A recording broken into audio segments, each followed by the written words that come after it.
जी नमस्ते, मैं राकेश। स्वागत है आपका YouTube channel education mode one पे। तो जैसा कि आप लोगों ने इससे पहले वाला वीडियो देखा होगा, तो उस वाले वीडियो में हमने कुछ पॉलिटिकल्स के क्वेश्चंस किए थे। कुल क्वेश्चन 20 थे, उसमें से आप लोगों ने काफ़ी ज़्यादा अच्छा स्कोर किया था। आज के इस वीडियो में हम उससे आगे वाला करने वाले हैं, आगे का चैप्टर है उससे। सभी क्वेश्चन इंपॉर्टेंट रहेगा, सो यदि आप ध्यान से देखते हो तो कई एग्जाम के लिए ये आपको लाभदायक होगा, यूजफुल होगा आपके लिए। तो चलिए वीडियो को शुरू करते हैं। क्लास को आप ध्यान से देखिएगा और सभी क्वेश्चंस का आंसर देने का प्रयास करेंगे। देखिए, इस वीडियो में जितने भी क्वेश्चंस होंगे उन सभी क्वेश्चंस में से आपने कितने क्वेश्चंस को सही किया है, इसका जवाब आप हमें अंत में कमेंट सेशन में कमेंट करके देंगे कि आप लोगों ने कितने क्वेश्चंस को सही किया है। तो आइए आज के इस वीडियो को शुरू करते हैं पहले नंबर क्वेश्चन से। फर्स्ट क्वेश्चन है, पटना उच्च न्यायालय की स्थापना कब की गई। ध्यान से देखिएगा क्वेश्चन को। क्वेश्चन में कहा गया है कि जो पटना में उच्च न्यायालय है उसकी स्थापना कब की गई थी। नीचे आपको चार सन दे रखे हैं: 1916, 1917, 1918 और 1921। निम्नलिखित में से पटना उच्च न्यायालय की स्थापना कब की गई थी। तो करेक्ट आंसर है इसका ऑप्शन नंबर ए, 1916 में पटना उच्च न्यायालय की स्थापना की गई थी। ऑप्शन नंबर ए सही आंसर है।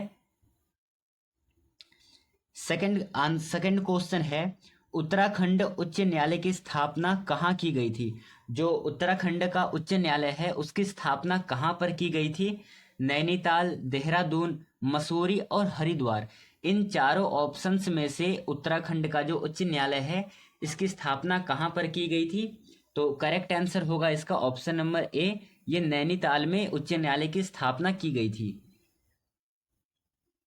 चलिए तीसरा क्वेश्चन देखेंगे, ध्यान से देखिएगा क्वेश्चन को। इंपॉर्टेंट क्वेश्चन है एग्जाम की दृष्टि से। तीसरा क्वेश्चन है, भारत में पहली बार महिलाओं को मताधिकार कब प्राप्त हुआ। महिलाओं को मताधिकार कब प्राप्त हुआ था भारत में पहली बार। तो इसका सही आंसर क्या होगा बताइए। इसका सही आंसर होगा ऑप्शन नंबर बी, सही आंसर होगा 1926 में भारत में पहली बार महिलाओं को वोट देने का अधिकार प्राप्त हुआ था। चलिए अगला क्वेश्चन देखेंगे। नेक्स्ट क्वेश्चन है, इंपॉर्टेंट क्वेश्चन है। अगला क्वेश्चन है, भारत में मतदान की आयु सीमा को 21 वर्ष से घटा करके 28 वर्ष किया गया था। ये किस वर्ष में किया गया था, ये पूछा गया है आपसे। तो बताइए 21 वर्ष से घटा करके 18 वर्ष कब किया गया था। तो क्या हो जाएगा सही आंसर इस वाले क्वेश्चन का। भारत में मतदान की आयु सीमा को 21 वर्ष से घटा करके 18 वर्ष किया गया था। किस सन में किया गया था। करेक्ट आंसर है आपका ऑप्शन नंबर बी, 1989 में 21 वर्ष से घटा करके मतदान की जो आयु है उसे 18 वर्ष कर दिया गया था। Option number B right answer है। चलिए अगला क्वेश्चन है, मंत्रिमंडल की बैठक की अध्यक्षता कौन करता है। मंत्रिमंडल का जो बैठक होता है उसका अध्यक्षता कौन करता है। राष्ट्रपति, उपराष्ट्रपति, लोकसभा अध्यक्ष या फिर प्रधानमंत्री। क्या हो जाएगा राइट आंसर। आंसर है आपका ऑप्शन नंबर डी, सही उत्तर हो जाएगा प्रधानमंत्री। जो मंत्रिमंडल है इसकी बैठक जो होती है उसकी अध्यक्षता प्रधानमंत्री करते हैं। Option number D correct answer है। चलिए अगला क्वेश्चन है, देश में पहली बार राष्ट्रीय आपातकाल की उद्घोषणा कब की गई थी। मतलब कि देश में पहली बार राष्ट्रीय आपातकाल की उद्घोषणा कब की गई थी। करेक्ट आंसर है आपका ऑप्शन नंबर ए, 26 अक्टूबर 1962 में भारत में पहली बार राष्ट्रीय आपातकाल की उद्घोषणा की गई थी। ऑप्शन नंबर ए राइट आंसर है और इंपॉर्टेंट क्वेश्चन है, ध्यान में रखिएगा। चलिए अगला क्वेश्चन है, भारतीय राष्ट्रीय कांग्रेस का चुनाव चिन्ह क्या है। भारतीय राष्ट्रीय कांग्रेस का चुनाव चिन्ह क्या है। कमल, चक्र, पंजा और मशाल। क्या हो जाएगा सही आंसर। तो करेक्ट आंसर होगा इसका ऑप्शन नंबर सी, भारतीय राष्ट्रीय कांग्रेस का चुनाव चिन्ह क्या है, पंजा। Option number C right answer है। चलिए अगला क्वेश्चन देखेंगे। नेक्स्ट क्वेश्चन है, राष्ट्रपति ने तीसरी बार राष्ट्रीय आपातकाल की उद्घोषणा कब की थी। इंपॉर्टेंट क्वेश्चन है। इससे ऊपर आपने देखा कि पहली बार आपातकाल की उद्घोषणा कब हुई थी। अब आपसे पूछा गया है कि जो तीसरी बार है राष्ट्रीय आपातकाल की उद्घोषणा की थी, कब की थी। तो सही आंसर होगा इसका ऑप्शन नंबर सी, 26 जून 1975 में राष्ट्रीय आपातकाल की उद्घोषणा की थी। और ये किसने की थी, तो राष्ट्रपति के द्वारा किया गया था। Option number C right answer है। चलिए अगला क्वेश्चन है, दल बदल निरोधक कानून किस संविधान संशोधन विधेयक से संबंधित है। आपको बताना है कि जो दल बदल निरोधक कानून है ये संविधान के किस संशोधन का विधेयक से संबंधित है। तो राइट आंसर होगा, यह संविधान का संशोधन कौन सा है, यह है 52वां संशोधन। ऑप्शन नंबर बी सही आंसर है। चलिए नेक्स्ट क्वेश्चन है, 10वां क्वेश्चन करेंगे। भारतीय संविधान में कितनी भाषाएं क्षेत्रीय भाषाओं के रूप में मान्यता प्राप्त है। तो जैसे कि आपको पता है कि जो संविधान का जो 8वां अनुसूची है ना, ये भाषा से संबंधित है और उसमें कितने भाषाएं हैं, 14 भाषाएं हैं। Option number D right answer है। ये गलत हो गया, थोड़ा से ऊपर नीचे ये हो गया है, तो आपको ध्यान में रखना है option number D correct answer हो जाएगा। टोटल 14 भाषाओं को मान्यता प्राप्त है। तो option number D right answer है 10वें नंबर क्वेश्चन का। चलिए अगला क्वेश्चन देखेंगे, भारत में किसी भी सदन का मुख्य सदस्य हुए बिना कोई व्यक्ति कब तक प्रधानमंत्री पद पर आसीन रह सकता है। मोस्ट इंपॉर्टेंट क्वेश्चन है, एक बार रिपीट करता हूं क्वेश्चन को। क्वेश्चन में कहा गया है भारत में किसी भी सदन का सदस्य रहे बिना, मतलब कि वो किसी भी सदन का सदस्य नहीं रहेगा, उसके बिना भी कोई व्यक्ति कब तक मंत्री पद पर आसीन रह सकता है। तो इसका आंसर होगा आपका, वो 6 महीने तक मंत्री पद पर आसीन रह सकता है। ऑप्शन नंबर बी सही आंसर है।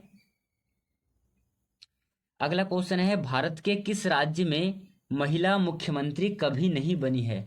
मतलब कि भारत का ऐसा कौन सा राज्य है जहां पर कि अब तक कोई भी महिला मुख्यमंत्री नहीं बनी है। तो बताइए क्या हो जाएगा सही आंसर। 12वें नंबर क्वेश्चन का आंसर होगा आपका ऑप्शन नंबर डी, महाराष्ट्र ऐसा राज्य है जहां पर कि अब तक कोई भी महिला मुख्यमंत्री नहीं बनी है। So option number D correct answer है। नेक्स्ट क्वेश्चन है, छत्तीसगढ़ उच्च न्यायालय कहाँ स्थित है। छत्तीसगढ़ में जो उच्च न्यायालय है वो कहाँ पर स्थित है। करेक्ट आंसर है इसका ऑप्शन नंबर बी, बिलासपुर में स्थित है। चलिए नेक्स्ट क्वेश्चन देखेंगे। अगला क्वेश्चन है, 8वें परिशिष्ट का संबंध किससे है। यदि आप लोगों ने अभी 2-3 क्वेश्चंस पहले जैसे कि 10वां क्वेश्चन को आपने ध्यान से देखा होगा तो उसमें इस क्वेश्चन का आंसर मिल चुका है आपको। क्वेश्चन में कहा है कि 8वें परिशिष्ट का संबंध किससे है, तो मैंने आपको बताया था कि यह भाषा से संबंधित है। ऑप्शन नंबर ए राइट आंसर है। अगला क्वेश्चन है, भारतीय राष्ट्रीय कांग्रेस का गठन किस वर्ष हुआ था। क्वेश्चन में पूछा है कि भारतीय राष्ट्रीय कांग्रेस का गठन किस वर्ष किया गया था। करेक्ट आंसर है इसका ऑप्शन नंबर ए, 1985 ईस्वी में भारतीय राष्ट्रीय कांग्रेस का गठन हुआ था। ऑप्शन नंबर ए राइट आंसर है। चलिए अगला क्वेश्चन देखते हैं। नेक्स्ट क्वेश्चन है, देश में दूसरी बार राष्ट्रीय आपातकाल की उद्घोषणा कब की गई थी। मतलब कि देश में दूसरी बार राष्ट्रीय आपातकाल की घोषणा कब की गई थी। तो इसका आंसर है आपका ऑप्शन नंबर सी, 3 दिसंबर 1971 में भारत में दूसरी बार राष्ट्रीय आपातकाल की उद्घोषणा की गई थी। Option number C right answer है। अगला क्वेश्चन है, भारत में लोकसभा किसका प्रतिनिधित्व करता है। आपसे पूछा गया है कि जो लोकसभा है वो भारत में किसका प्रतिनिधित्व करता है।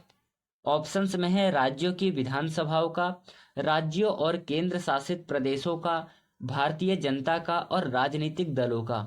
तो इसका आंसर होगा आपका option number C right answer है। भारतीय जनता का जो है प्रतिनिधित्व करता है Lok Sabha. Option number C right answer है। नेक्स्ट क्वेश्चन है, निम्नलिखित में से कौन जनता द्वारा प्रत्यक्ष रूप से निर्वाचित सदन है। Option number A Rajya Sabha, B Lok Sabha, C उपर्युक्त दोनों और डी उपर्युक्त में से कोई सा नहीं। बताइए क्या हो जाएगा करेक्ट आंसर। तो जो प्रत्यक्ष रूप से निर्वाचित सदन है वो है आपका option number B Lok Sabha. Option number B correct answer है।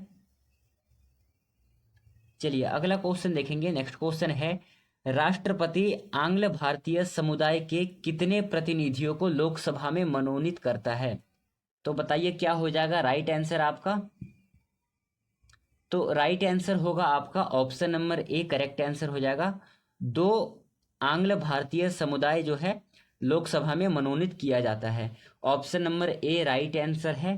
चलिए ये रहा आज का आपका अगला और अंतिम क्वेश्चन। जैसे कि मैंने वीडियो के प्रारंभ में आपसे कहा था कि इस वीडियो में जितने भी क्वेश्चंस होंगे उन सभी क्वेश्चंस में से आपने कितने क्वेश्चन को सही किया है, इसका जवाब आप हमें कमेंट सेशन में देंगे। और अगला किस टॉपिक से संबंधित आपको वीडियो चाहिए, आप हमें यह भी कमेंट सेशन में कमेंट कर सकते हैं। तो अपना जवाब आप हमें कमेंट सेशन में देंगे। चलिए आइए अगला क्वेश्चन करते हैं। भारत में लोकसभा सदस्यों की प्रभावी संख्या कितनी है? आपसे कहा गया है कि वर्तमान में लोकसभा सदस्यों की प्रभावी संख्या कितनी है।